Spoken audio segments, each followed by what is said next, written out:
उसकी तकनीक समझने के लिए, जिसे आज की साइंसी जबान में हम रिवर्स इंजीनियरिंग कहते हैं। टीपू सुल्तान की मौत के साथ उस ख्वाब की भी मौत हो गई, कम से कम 150 साल के लिए।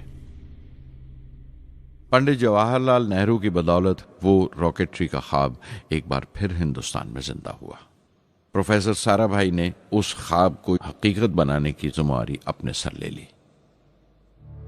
बहुत से तंग नजर लोगों को एतराज था इस बात पर कि इस मुल्क में जहां लोगों को 2 वक्त की रोटी नसीब नहीं होती, वहां इन स्पेस उड़ानों को, इन खलाई तहरीकों को क्यों तरजीह दी जा रही है। लेकिन प्रधानमंत्री पंडित नेहरू और प्रोफेसर साराभाई के नजरिए में किसी किस्म का मुबालगा नहीं था। उनके नजरिए बिल्कुल साफ थे कि अगर दुनिया के मुल्कों में और दुनिया के मसलों में कोई हिस्सा लेना है, शिरकत करनी है, हिंदुस्तान को कोई हैसियत हासिल करनी है, तो साइंस और टेक्नोलॉजी की तरक्की और खुद मुख्तारी, सेल्फ रिलायंस अशद जरूरी है। और उनका मकसद ताकत का मुजाहिरा हरगिज नहीं था। सहज पके सो मीठा होए। थुम्बा में 2 रॉकेट सहज पके मगर कामयाब हुए, एक रोहिणी, दूसरा मेनका। अगला साल लगा ही था जब प्रोफेसर साराभाई ने मुझे दिल्ली बुला भेजा। एक मीटिंग थी और मीटिंग में ग्रुप कैप्टन वीएस नारायणन से मेरा तारुफ कराया गया, जो एयर हेडक्वार्टर्स से थे। प्रोफेसर साराभाई ने रेटो तैयार करने का इरादा जाहिर किया, rocket assisted take off system, एक मिलिट्री एयरक्राफ्ट जो रॉकेट की मदद से उड़ाया जा सके बड़ी छोटी सी जगह में। शाम तक यह खबर भी आम हो गई कि हिंदुस्तान एक खुद साख्ता मिलिट्री एयरक्राफ्ट तैयार कर रहा है और मैं उस प्रोजेक्ट का मुख्तार हूं, जिम्मेदार हूं। मैं कई तरह के जज्बात से भर गया, खुश भी था, शुक्रगुजार भी, खुशकिस्मत भी, और एक एहसास हुआ तकमील का, फुलफिलमेंट का।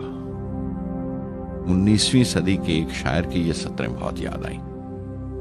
हर दिन के लिए तैयार रहो, हर दिन को एक तरह ही मिलो।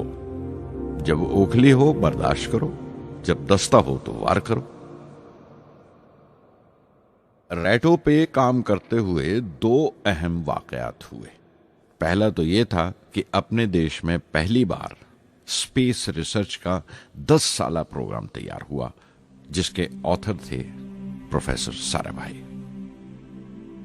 मेरे लिए वो एक ऐसा रूमानी मैनिफेस्टो था जैसे स्पेस से इश्क करने वाले किसी शायर की रूमानी नज्म हो, जैसे कोई अपने देश के आसमान से इश्क करने लगा हो।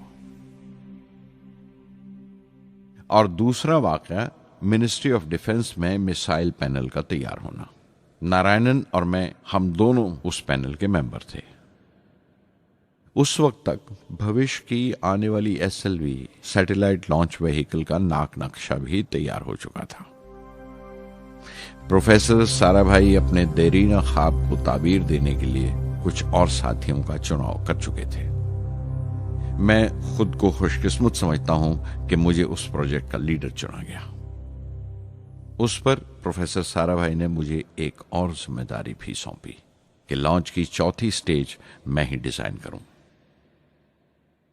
यह मामूल था, मेरा आदत थी कि हर मिसाइल पैनल की मीटिंग के बाद मैं जाकर प्रोफेसर साराभाई को पूरी तफसील, पूरी रिपोर्ट देता था। दिल्ली में ऐसी ही एक मीटिंग के बाद 23 दिसंबर 1971 को मैं त्रिवेंद्रम लौट रहा था और उस दिन प्रोफेसर साराभाई थुम्बा में SLV का मुआयना करने गए हुए थे। दिल्ली एयरपोर्ट के लाउंज से मैंने उन्हें फोन किया, पैनल मीटिंग की तफसील बताई। प्रोफेसर साराभाई ने मुझे कहा कि मैं त्रिवेंद्रम एयरपोर्ट पर उनका इंतजार करूं।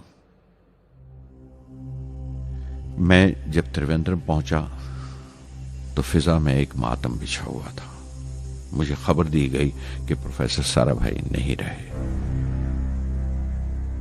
चंद घंटे पहले दिल का दौरा पड़ने से उनका इंतकाल हो गया। मैं थर्रा के रह गया। चंद घंटे पहले ही तो मैंने उनसे बात की थी। मेरे लिए वो बहुत बड़ा सदमा था। प्रोफेसर साराभाई मेरी नजर में इंडियन साइंस के राष्ट्रपिता हैं, जैसे राष्ट्र के पिता महात्मा गांधी हैं। उन्होंने अपनी टीम से रहनुमा पैदा किए और खुद अपने अमल से उनके लिए मिसाल साबित हुए।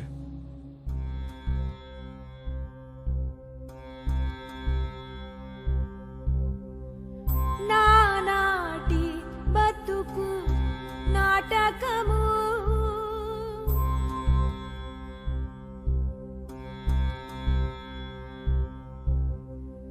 నానాటి బతుకు నాటకము